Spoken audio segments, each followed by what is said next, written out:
RER, information. Et nous retrouvons tout de suite le journal présenté par Éric Michel. Bonjour. Bonjour à tous. Après la constitution du mouvement au début du mois, le Progrès a organisé hier son premier meeting à Sainte-Marie. Entre 600 et 1200 personnes ont répondu à l'invitation des fondateurs de cette nouvelle organisation politique. À tour de rôle, Jean-Jacques Vlaudi, Michel Vergoz, Jean-Claude Fruteau et Patrick Le Breton ont pris la parole. Le député du Tampon a tout d'abord rappelé que le mouvement est socialiste et qu'il soutient les actions du gouvernement, tout en exigeant qu'elles soient en adéquation avec les particularités réunionnaises. Le sénateur Vergoz a de son côté fustigé la droite et comparé à cette poupée qui dit toujours non, non, non, non et non, reprenant le refrain de la célèbre chanson de Michel Polnareff. Une droite qui dit non au contrat aidé, non aux emplois d'avenir, non au panier Lurel, non à la prime Cospar, non à la défiscalisation. Michel Vergoz a mis en garde, je cite, ces gens qui sont fascinés par le feu, mais les flammes peuvent aussi emporter les boulons de mèche. Fin de citation. Le député maire de Saint-Benoît, de son côté, a surtout rappelé pourquoi le mouvement Le Progrès avait été créé. Beaucoup n'étaient plus à l'aise dans une maison cadenassée par un clan adepte de la pensée unique, a lancé Jean-Claude Fruteau. Enfin, il est revenu à Patrick Le Breton de clôturer ce meeting. Nous ne sommes pas un club de réflexion, mais une force de proposition d'action, a d'emblée déclaré le député maire de Saint-Joseph, qui n'a pas caché l'objectif du mouvement, faire la politique, c'est aller aux élections, a-t-il dit. Sur 24 communes, seules 5 sont socialistes. Il y a donc 19 communes où nous pouvons aller, car sur 17 élus socialistes au conseil régional et au conseil général, on en compte 10 de notre mouvement. Sur 6 parlementaires, nous sommes 4. On est déjà une force, a fait remarquer Patrick Le Breton. Le mouvement verrait d'un bon œil la mise en place de primaires ouvertes dans toutes les communes pour les municipales et les autres échéances. Le Progrès qui compte aujourd'hui plus de 1100 adhérents. Après 15 jours de vacances, aujourd'hui c'est jour de rentrée pour les scolaires. Elle se fera sous le signe des mathématiques, dont c'est la 2e édition, organisée par le ministère de l'Éducation nationale. Toute cette semaine, l'événement a pour objectif de donner une image actuelle, vivante et attractive des maths, explique le rectorat dans un communiqué.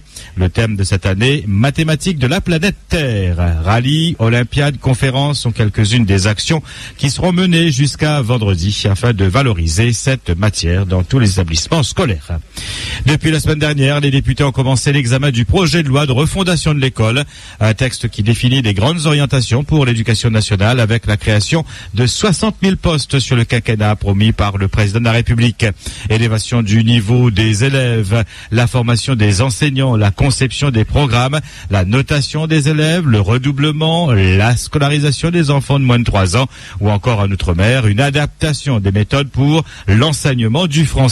Le bilinguisme français-créole a déjà été reconnu grâce à un amendement voté il y a quelques semaines de Jean-Jacques Vlaudi, voté à l'unanimité en commission des affaires culturelles et de l'éducation à l'Assemblée nationale.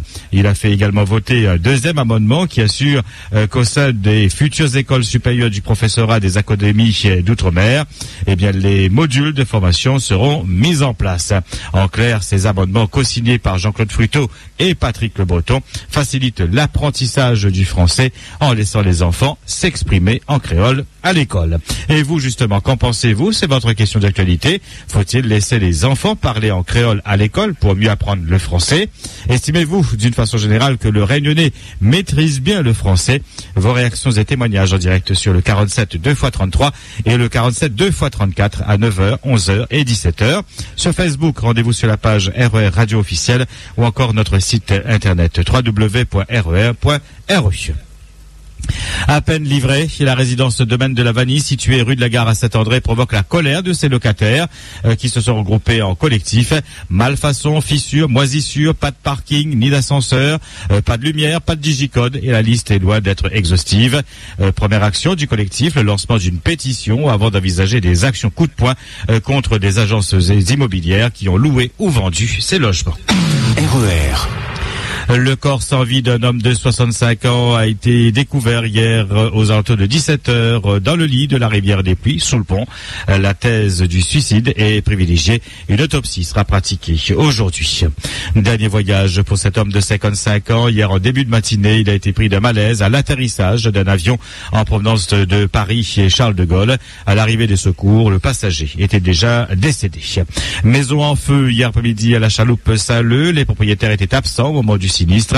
L'intérieur de la maison a été totalement ravagé par les flammes. Un problème électrique serait à l'origine de l'incendie. La mairie a proposé un relogement à la famille pour la nuit.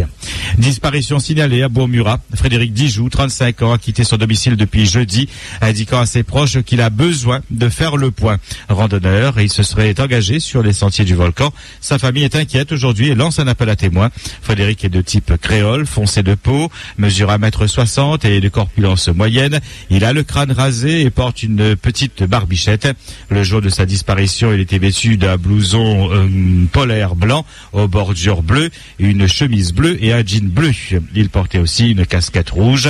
Si vous l'avez aperçu, contactez la gendarmerie de la Plaine des Cafres. La deuxième session d'assises de l'année s'ouvre aujourd'hui avec un dossier de viol. Jean Bernard, âgé d'une cinquantaine d'années, est accusé d'avoir agressé sexuellement en 2011 son épouse, avec laquelle il était en instance de divorce. RER. Il faudra encore un peu de patience sur la route de Salazie. Une semaine après l'effondrement de 25 mètres de chaussée au niveau du voile de la Mariée, les travaux pour la réalisation d'une nouvelle voie dans la falaise ont bien avancé, mais pas encore terminés. Aussi, la circulation se fait toujours par alternat sur ce secteur. Bonne nouvelle en revanche pour les automobilistes du Sud. La bretelle de sortie vers le centre-ville de Saint-Louis, après le pont de la rivière Saint-Étienne, sera de nouveau ouverte dans le courant de cette matinée. RER.